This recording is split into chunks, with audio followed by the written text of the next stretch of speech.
नमस्कार। आप लोगों के बीच में मैं पुनः उपस्थित हूँ और आज हम लोग बात करेंगे जो 19 अप्रैल को पहला चरण जो चुनाव हुआ लोकसभा का, उसमें बिहार में 4 सीटों पे चुनाव हुआ। नवादा, गया, औरंगाबाद और जमुई। इन सभी जगहों पर क्या हुआ होगा और उसका जो वहाँ पे बातचीत लोगों से हुई और उस आधार पे जो वहाँ का समीकरण है, पहले की स्थिति, पहले 2 चुनाव में क्या हुआ था और जो नया परिष्मन 2008 में हुआ, उसके बाद की स्थिति क्या रही है? उसके बाद जो भी क्या परिणाम आ सकते हैं या जो 4 जून को आने वाला है उसमें, किनकी जीत होगी, किनकी जीत नहीं होगी, कौन हार रहे हैं? इन्हीं सब मुद्दों पे आज आपके सामने बात करने के लिए मैं उपस्थित हुआ हूँ। आप लोगों से निवेदन है कि अगर आपने मेरे चैनल को सब्सक्राइब नहीं किया है, तो कृपया कर के लाइक और सब्सक्राइब कर दें और अगर मेरा वीडियो आपको पसंद आए, तो शेयर भी कर दीजिएगा।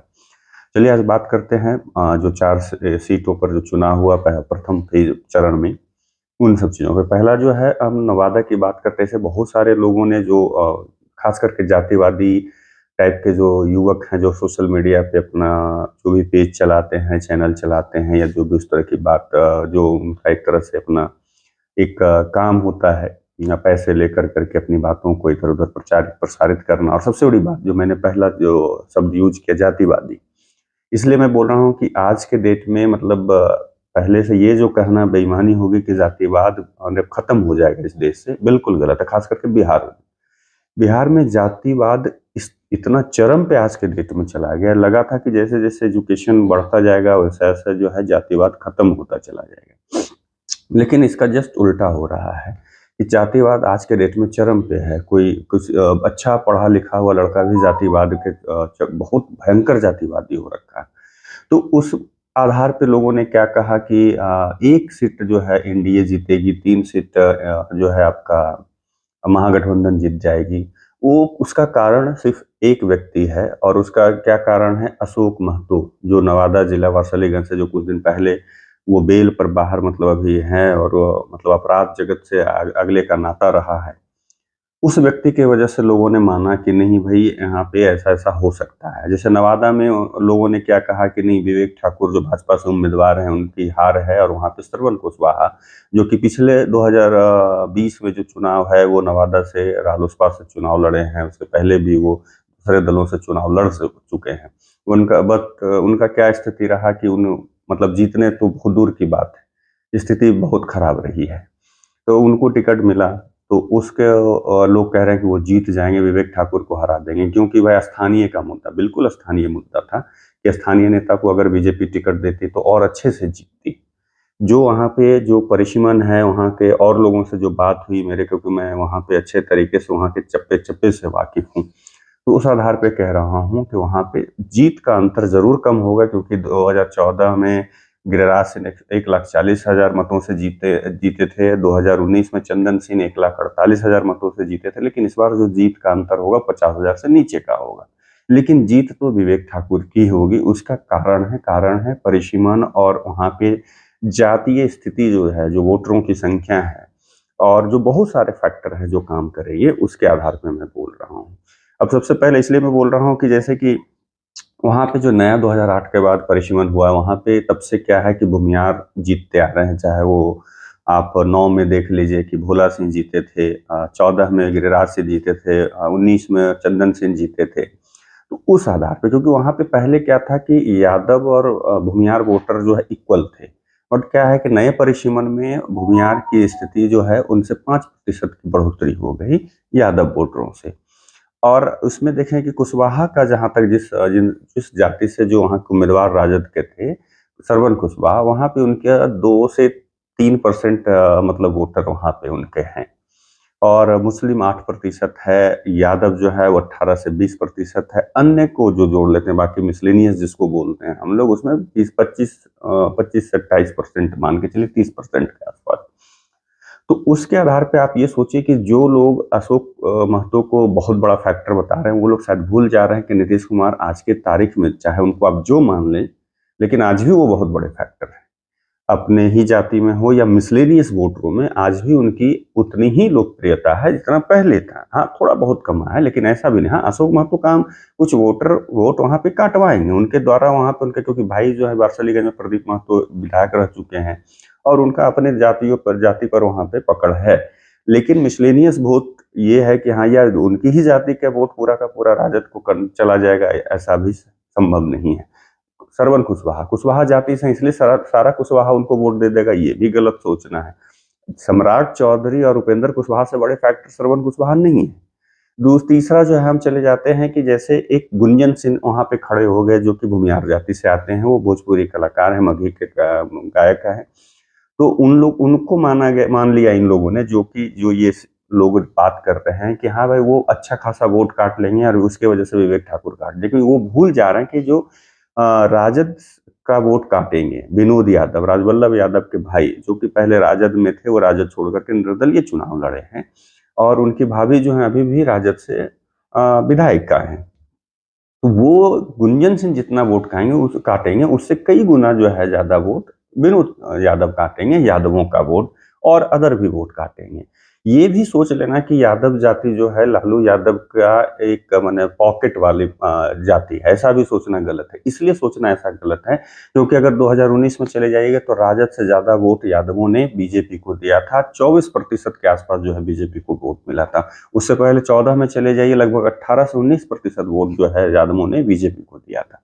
तो वो भी एक फैक्टर है कि बीजेपी को भी जाता है और विनोद यादव और राजवल्लभ यादव जो है वहां पे यादवों पे अच्छी पकड़ रखते हैं। तो वो जो है जितना गुंजन से मैक्सिमम 10 से 15,000 वोट काटेंगे, लेकिन विनोद यादव 30 से 40,000 वोट काटेंगे। तो वो किसका वोट काटेंगे? वो राजद का ही वोट काटेंगे। जैसे गुंजन सिंह अगर भाजपा का ही वोट काट रहे हैं तो वो भी है। दूसरा एक और है कि जैसे अगर 19 में चले जाइए तो 19 में सिर्फ 2-3 दल था, और आपका लोजपा था, जदयू और बीजेपी। लेकिन अभी क्या है, हम भी आ गए और उसके बाद उपेंद्र कुशवाहा, ठीक है बहुत ज्यादा ये अंतर नहीं लाएंगे लेकिन 2% 3% का तो डिफरेंस लेके आएंगे।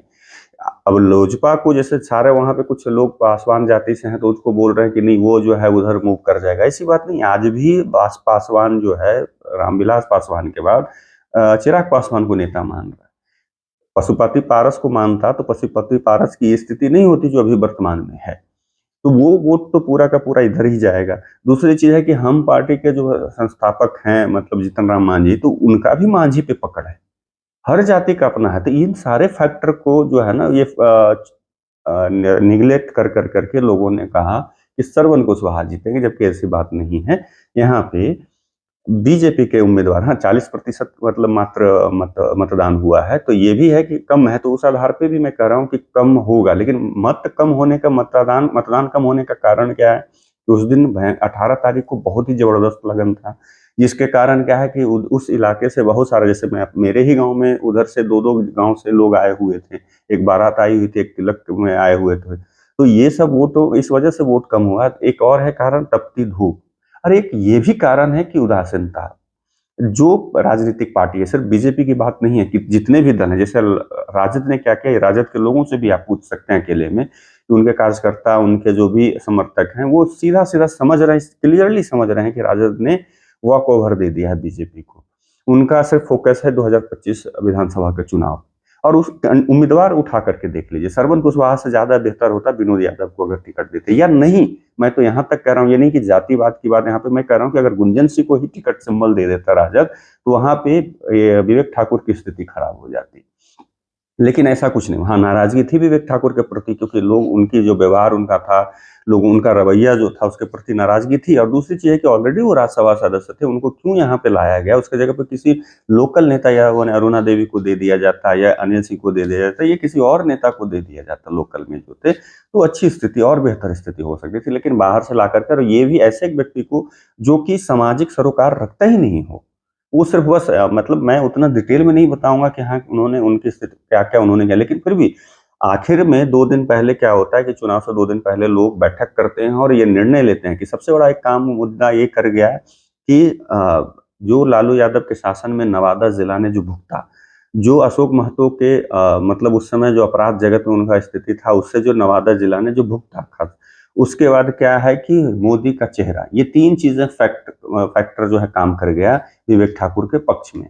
और गुंजन सिंह के बारे में बीजेपी ने ये क्लियरली मैसेज दे दिया कि ये राजद से मिल करके हमारा वोट काट रहे हैं। इस वजह से लास्ट में 2 दिन पहले क्या हुआ कि भाई इसको वोट मत दो, ये तो सिर्फ वोट काटेगा, जीतेगा तो नहीं। इससे बेहतर है कि ऊपर देखो मोदी है। और उसके बाद लालू जी ने क्या किया था, अशोक महतो ने क्या किया था, वो उन सारी चीजों को देखते हुए सभी ने एक मत होकर करके विवेक ठाकुर को वोट कर दिया। तो वो जो था कि हाँ भूमिहारों का वोट अच्छा खासा गुंजन सिंह काट लिए, ऐसा बात हुआ नहीं। तो जैसे अब उठा करके आप देखेंगे कि अगर 14 में जाते हैं तो एनडीए को जो है 44.12% का मत मिला था, आरजेडी को 28.28% और जेडीयू को 19%, और नोटा जो है 0.85, मतलब 1% के आसपास जो है नोटा पड़ा था। अब यहाँ पे है 19 में जदयू जदयू जो है एनडीए में चला आता है। हाँ, और ये कुशवाहा जी जो है निकल करके उधर चले जाते हैं। तो एनडीए क्या होता है 52.59%, मतलब ये जो है 19 में मिलता है। और इंडी जो है अभी वर्तमान में जो वो है, जबकि उस समय जीतन राम मांझी भी थे उधर, उपेंद्र कुशवाहा भी थे उधर, ये सारे लोग थे, लेकिन फिर भी हम उसको मान लेते हैं तो 36.88% रहा। और नोटा जो है वो 1% से बढ़ के 3.25% हो गया था। तो ये जो है स्थिति, अगर उसको देखिएगा, उसी चीज को कमोबेश अगर उसमें से मतदान कम हुआ तो उसको नीचे लेके चले आइएगा, फिर भी 30 से मतलब 35,000, 25 से 35,000 के आसपास जो है विवेक ठाकुर आराम से जीतेंगे, इसमें कहीं नहीं दो। ये पहला सीट हो गया। दूसरा सीट पे हम लोग चलते हैं गया का। गया का अगर आप समझेंगे तो 25 सालों से वहां पे मांझी जाति से ही सांसद बनते आ रहे हैं, चाहे वो हरि मांझी हो, विजय कुमार मांझी हो, या और भी आगे पीछे जाकर के देखेंगे तो 25 सालों से इन्हीं लोगों, इसी जाति का वहां पे वर्चस्व और दबदबा कायम रहा है। अब वहां पे अगर आप देखें इसका कारण क्या है, क्यों मांझी जाति से, क्योंकि मांझी वहां पे सबसे ज्यादा वोटर हैं गया लोकसभा में। ये 2008 के परिसीमन के बाद की स्थिति हुई है, खास करके 3.5 लाख वोटर जो है मांझी जाति से आते हैं। मुस्लिम 2 लाख हैं, भूमिहार राजपूत 2.5 लाख हैं, यादव 2.5 लाख हैं, और वैश्य जो है 2 लाख, जो वैश्य जो कि बीजेपी का कैडर वोटर माना जाता है। भूमिहार राजपूत बीजेपी का कैडर वोटर माना जाता है। बाकी यादव भी जो है बीजेपी में, और ये क्योंकि इधर भी जाता है और इधर भी आता है। हाँ, मुस्लिम का पूरा जो है वो उधर जाएगा, ये तय है। लेकिन उसके बाद अदर जो जात कास्ट के लोग हैं, उस मिसलेनियस वोट जो है नीतीश कुमार के चलते इधर आता है। तो इस आधार पे भी आप देखेंगे कि आप वहां पे भी जीतन राम, उसके बाद जीतन राम मांझे का वहां पे, क्योंकि उस क्षेत्र से वो विधायक जीत बन करके आते हैं, उनके पकड़ है। प्रेम कुमार एक अपना वर्चस्व रखते हैं गया सदर में। तो इन सब चीजों को आधार अगर मान करके, फिर वहां पे क्या है, मोदी जी ने लास्ट में जब वहां पे उन्होंने अपना चुनावी सभा में क्या कहा कि यहाँ पे जीतन राम मांझी चुनाव नहीं लड़ रहे हैं, यहाँ पे मैं लड़ रहा हूँ, यानी नरेंद्र मोदी चुनाव लड़ रहा है। तो वहां भी एक बहुत बड़ा फैक्टर नरेंद्र मोदी का चेहरा बन गया। क्योंकि कुछ भी हो जाए, अगर जनता से पूछेंगे तो नरेंद्र मोदी के मुकाबले जो लीडर है, यानी नेता जो है विपक्ष में, वो राहुल गांधी, वो अभी भी एक्सेप्टेबल नहीं है जनता को। इस चीज को मान लीजिए, गांठ बांध करके। अब तो उनके दल के ही लोग विरोध कर रहे हैं कि जब तक ये है तब तक कांग्रेस का भला नहीं होने वाला है। तो उसी स्थिति का फायदा है कि वहां पे भी लोग लास्ट में उधर ही मूव करेंगे। अब वहां पे भी है क्या है कि पासवान जाति के जो आते हैं, कुमार सर्वजीत, उनको टिकट मिलता है, तो लोगों ने बोल दिया कि उनको वोट जाएगा ही जाएगा, मांझी का भी वोट जाएगा, क्योंकि लालू यादव मसीहा है, ये है वो है। लेकिन ऐसा कुछ होना है नहीं, क्योंकि पासवान, जैसा मैंने पहले ही बताया है कि पासवान आज भी जो है वो पूरे बिहार की परिस्थिति में 6 से 7% उनका मत है, तो वो आज भी नेता चिराग पासवान को मानते हैं, ना कि वो किसी और को मानते हैं। मांझी का जो है वो बीजेपी को वोट जाता भी है, जदयू को भी जाता है, राजद को भी जाता है, और जीतन राम मांझी का उस क्षेत्र में आने से उनका भी प्रभाव है, और वो भी, उनको भी, उनके जो भी है वो भी अपना एक महत्व रखते हैं। तो इस आधार पे आप कह सकते हैं कि वहां पे भी जो जीत है जीतन राम मांझी की निश्चित है, तय है। वो अंतर क्या होगा ये 4 को पता चल जाएगा। अब यहाँ पे भी अगर देखते हैं कि हम लोग अगर मत का अगर निकालते हैं कि एनडीए को 2014 में 40.3% मिला था, जबकि इंडी गठबंधन उस समय को उसको 26% मिला था। 19 में चले आते हैं तो 48.8%, और इंडी को 32.9%। मतलब आप सोच रहे हैं कि लगभग आपका 16% का अंतर है। तो कमेगा भी तो कितना कमेगा जी, इस चीज से आप समझ सकते हैं कि जो लोग बोल रहे हैं कि नहीं वहां पे जीतन राम मांझी आ जाए, कुमार सर्वजीत पासवान से आ रहे हैं, सारा पासवान उन्हीं को वोट देगा, तो ये कैसे? वहां पे पासवान कितना वोटर है? पूरे वोट का मतलब मुश्किल से 4 से 5% वोट होगा, तो पूरा का पूरा उनको थोड़ा ही दे देगा। अब आ जाते हैं कि औरंगाबाद पे 2 सीट मैंने जैसा बताया आपको कि जो अंतर क्यों, क्या कारण है जिसके वजह से मैं बोल रहा था कि हाँ ये चारों सीट जो है वो एनडीए को जाएगा, तो 2 का मैंने कारण बता दिया। अब औरंगाबाद में आ जाते हैं। सबसे पहले तो औरंगाबाद का जैसे ये समझिएगा कि जैसे वहां पे भी उसको मिनी चित्तौड़गढ़ बोला जाता था, लेकिन जबकि अब की तो कुछ एक जो उसका है क्षेत्र टूट कर करके काराकट लोकसभा में चला गया, जिसमें कि 2 लाख जो वोटर राजपूत के थे वो उधर चले गए काराकट में। लेकिन फिर भी वहां पे क्या है कि और मैंने गया में भी, मैं गया में भी एक चीज बताना भूल गया कि गया में और औरंगाबाद में बीजेपी, सॉरी, ये भूमिहार जाति के जो लोग हैं वो डिसाइडर होते हैं, भूमिहार वोटर, गया में भी और औरंगाबाद में भी, और ये सीधा सीधा वोट जाएगा बीजेपी को। तो उसी तरह से औरंगाबाद में भी है, टिकारी विधानसभा का जो क्षेत्र है, पूरा टिकारी क्षेत्र जो है वो, उसमें भूमिहारों की संख्या ज्यादा है। और वो कहाँ होगा, क्योंकि कुछ दिन पहले ही वो लोग जो है वहां से जो उम्मीदवार जिनको बनाया गया है राजद की तरफ से, अभय कुशवाहा जो पहले जदयू में थे और उनका वीडियो भी वायरल हुआ, वो पहले भी जानते हैं, उस पर छोड़ देते हैं। फिर भी एक क्या है कि वहां पे एक कोच थाना के अंदर अंतर्गत सिंधवारी गांव था, वहां पे 4 भूमिहारों की हत्या कर दी गई थी। और उसमें क्या है कि जिस पर आरोप लगा था उसको बताया गया था कि वो अभय कुशवाहा का करीबी है, और वो था करीबी, लेकिन उसी पर आरोप लगा था। इसके वजह से क्या है, टिकारी के जितने भी भूमिहार लोग हैं उनको सिरे से खारिज कर करके वो सीधे सीधे सुशील सिंह को वोट करेंगे। ये इस बार भी निर्णय हुआ। उस व्यक्ति से वो लोग, अभय कुशवाहा से, वहां पे भूमिहार जाति नाराज है। अब चले आते हैं वहां पे कि राजपूत, तो राजपूत तो भाई वहां पे अगर निखिल कुमार को कांग्रेस से टिकट मिलता है, क्योंकि वहां पे क्या है, औरंगाबाद में जब से औरंगाबाद लोकसभा सीट बना है तब से सिर्फ 2 परिवारों को वहां पे प्रतिनिधि चुने गए, 2 परिवारों से। एक अनुग्रह नारायण सिंह, जिनके खानदान से ही निखिल कुमार आते हैं, और दूसरा जो है राम नरेश उर्फ लुट्टन सिंह, जिनके खानदान से, जिनका की पुत्र हैं आपके सुशील सिंह, 4 बार से लोकसभा सदस्य हैं। इस बार भी उनके जीतने की संभावना अत्यधिक है और वो जीतेंगे ही मेरे हिसाब से। जो मैं अपना एक अपना जो आधार, जिस आधार पे मैं बात कर रहा हूँ उस आधार पे कह रहा हूँ, तो वहां पे भी उनका जितना, हाँ, जीत हार का अंतर मैं फिर बोल रहा हूँ कि सभी जगह कम होगा, पहले जैसा नहीं कि 1.5 लाख और 1 लाख से जीतेंगे, लेकिन जीत तो तय होगी। तो वहां पे भी क्या है कि एक तो वोट जो राजपूत का वोट है, अगर निखिल कुमार को देता तो बट जाता, लेकिन वो क्या है, पूरा का पूरा सप्टेन। और उधर से निखिल कुमार नाराज हैं तो वो भी इनके खिलाफ ही काम करेंगे। जैसे रामाधार सिंह बीजेपी से नाराज, ये सुशील सिंह से नाराज होकर के इनके खिलाफ काम कर रहे थे बीजेपी में होते हुए, उसी तरह से निखिल कुमार कांग्रेस में रह करके भी उनके खिलाफ काम करेंगे। तो ये सारा चीजों का उनको जो है फायदा मिलेगा। और जैसा मैंने बताया कि वहां पर डिसाइड भूमिहार करेगा टिकारी क्षेत्र का, और वो उसका कारण कि क्या रहा है, जो कि अभय कुशवाहा के खिलाफ जाता है। अभय कुशवाहा ने एक कोशिश और करी थी कि आगड़ा बनाव पिछड़ा कर दे, लेकिन उसमें वो सफल नहीं हुए। उनके पूरा का पूरा जो चुनावी कैंपेनिंग है इसी पर टिका हुआ था, लेकिन इसमें वो कामयाब नहीं हो गए। ये पहले वाला जमाना नहीं है कि हम सिर्फ अगड़ा पिछड़ा करेंगे और हम जीत दर्ज कर लेंगे। अब वहां पे भी अगर देखें चुनाव ये प्रतिशत अगर 14 में देखें तो एनडीए को 39.16%, इंडी जो अभी भी वर्तमान में है 30.72%, और जदयू को 17.31%, और नोटा 2.22%। ये 2014 का स्थिति था। 19 में अगर चलाते हैं तो जदयू आगे आते हैं एनडीए में, और एनडीए को मिलता है 45.8%, और इंडी जो है उसका हो जाता है बढ़ कर करके 8% बढ़ जाता है, और 30 से वो 38% पे चला जाता है। नोटा में भी थोड़ा बहुत बढ़ोतरी होता है, 2.4% नोटा रहता है।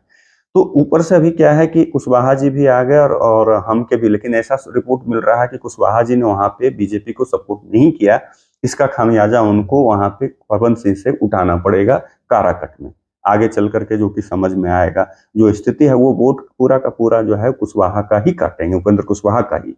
वो उधर से जो कुशवाहा जाति से खड़े हैं महागठबंधन से, उनका नहीं, वो उपेंद्र कुशवाहा का वोट काटेंगे, पवन सिंह।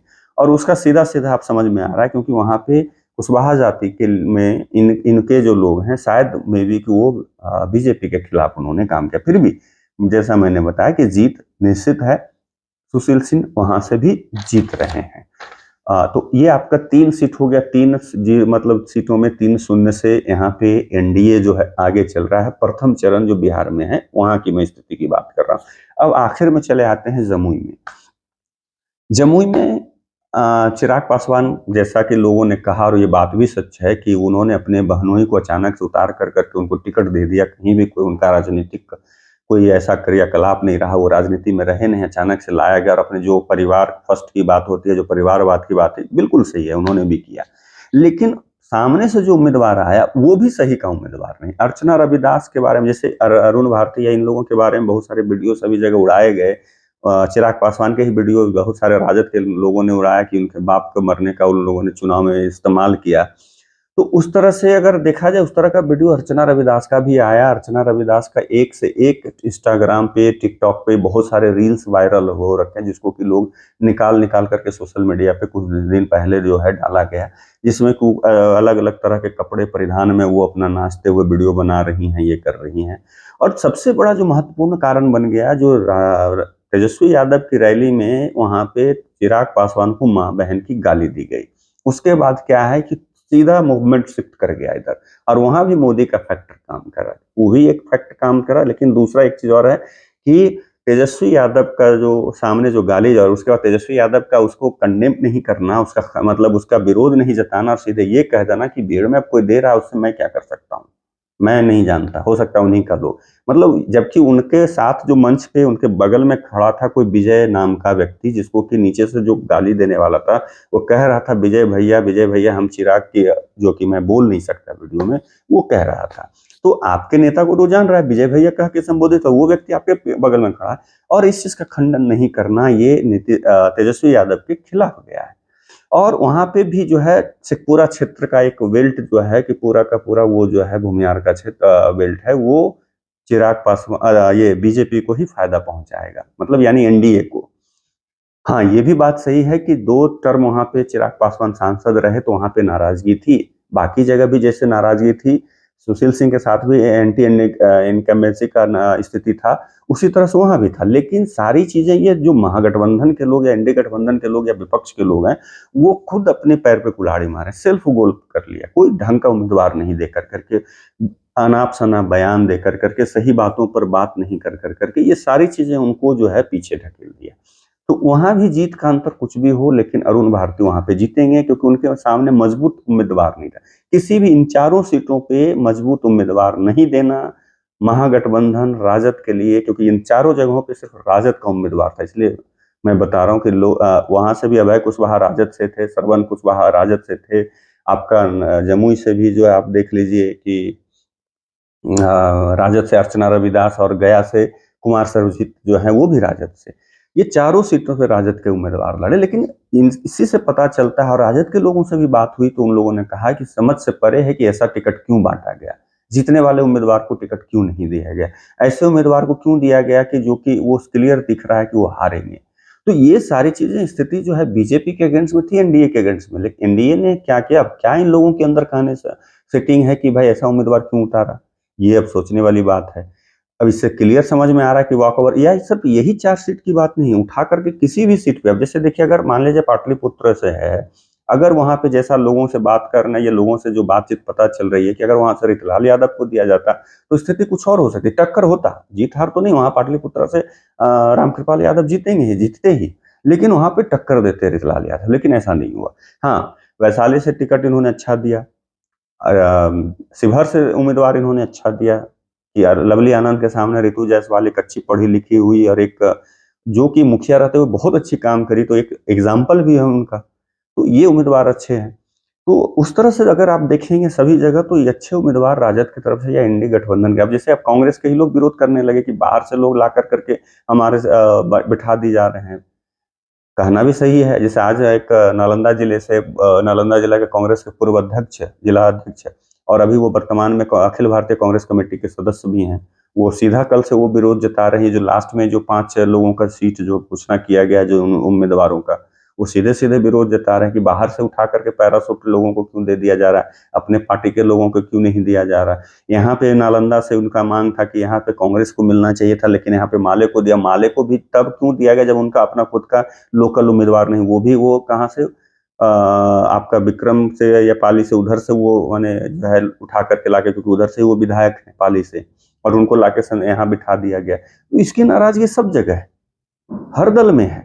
तो ये जो है नाराजगी सिर्फ अगर बीजेपी या एनडीए के साथ होता तो इनके अगेंस्ट में जाता, और जा रहा था, लेकिन उधर से भी वही चीज हो गया। अब सीधा सीधा देखिए, पूर्णिया से पप्पू यादव चुनाव जीत सकते हैं, जीतेंगे भी, हमें मुझे तो लगता है कि जीतेंगे। अभी लोगों से बात हो रही, वो भी कह रहे हैं कि जीतेंगे।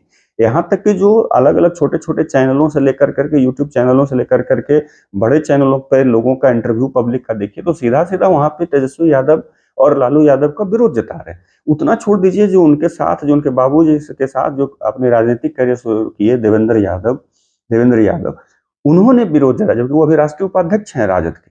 उन्होंने सीधा कहा कि अभी जो है राजद जो है सिर्फ परिवार के लिए पार्टी रह गई है, सिर्फ मैंने फालतू लोगों को टिकट दिया जा रहा है, पूरा टिकट बेचा जा रहा है। ये उनका आरोप है, जो कि एक समय अपने कर्पूरी ठाकुर, अपने जीता हुआ सीट कर्पूरी ठाकुर के लिए उन्होंने छोड़ दिया था। सच्चे समाजवादी नेता है। तो इस आधार पे कह रहे हैं कि यहाँ पे ये चारों सीट तो जीतेंगे जीतेंगे। अब आगे जो कल जो चुनाव होने वाले हैं, 5 लोकसभा सीटों पर चुनाव होना है। बांका, आपका भागलपुर हो गया, आपका कटिहार हो गया, किशनगंज और पूर्णिया। तो ये 5 में जहां तक जो अभी तक इधर उधर से हवा और इधर उधर से बातचीत के आधार पर मैं ये कह सकता हूं कि 2 सीट जो है एनडीए लूज करेगी, पूर्णिया और किशनगंज, और बाकी जो 3 सीट है वहां पे एनडीए जीतेगी। भागलपुर, आपका कटिहार हो गया और उसके बाद बांका, ये तीनों सीट जो एनडीए जीतेगी। और बांका पूर्णिया से निर्दलीय, आप समझ ही रहे होंगे नाम, और किशनगंज से 2 बार से वहां से जो है लगभग जो है आपका कांग्रेस की जीत होते आ रही है। इस बार भी वही स्थिति रहनी है।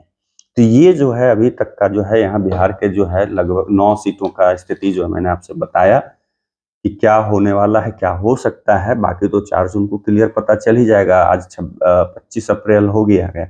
तो जो चुनाव हो चुके मैंने बताया, वो चारों सीटों पे 4-0 से एनडीए आगे है। ये 5 सीट पर चुनाव जो होगा उसके बाद एनडीए जो है 8-2 से आगे रहेगा। सॉरी, 6-2 से आगे रहेगा। माफ कीजिएगा, मैं कैलकुलेशन में गलती कर रहा हूँ। 5 और 4 9, 9 में क्या हो रहा है कि 2 सीट, 7 सीट पे एनडीए आगे और 2 सीट पे मतलब अदर, आपका उसमें निर्दलीय और इंडी गठबंधन। यही स्थिति रहेगा। अब आने वाला समय में पता चलेगा। वीडियो तो रहेगा ही, अगर गलत होऊंगा तो सामने मतलब उस चीज को स्वीकार करूंगा। मैं तो ऐसा नहीं कि वीडियो हटा देता हूँ या पोस्ट हटा देता हूँ।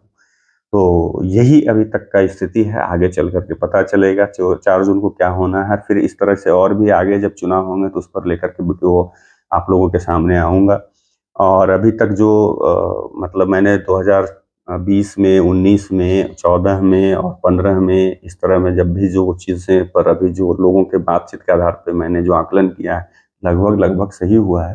अब आगे देखते हैं कि क्या होता है। इस बार सही होता हूँ या नहीं होता हूँ तो समय बताएगा।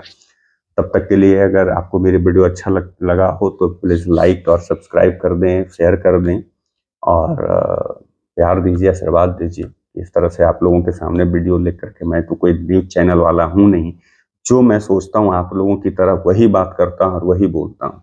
अब इसको अलग है कि लोग अब आज के तारीख में 2 धड़ा बटा हुआ है, तो दोनों को अपना एक माने अच्छा ही सुनना पसंद करते हैं। अगर इधर कुछ खराब लगेगा तो ये भी आपका विरोध करेंगे, इधर कुछ खराब लगेगा तो ये भी विरोध करेंगे। तो इस चक्कर में पता नहीं क्या होता है लोगों का, लेकिन न्यूट्रल होकर करके मैंने अपनी बात रखी है।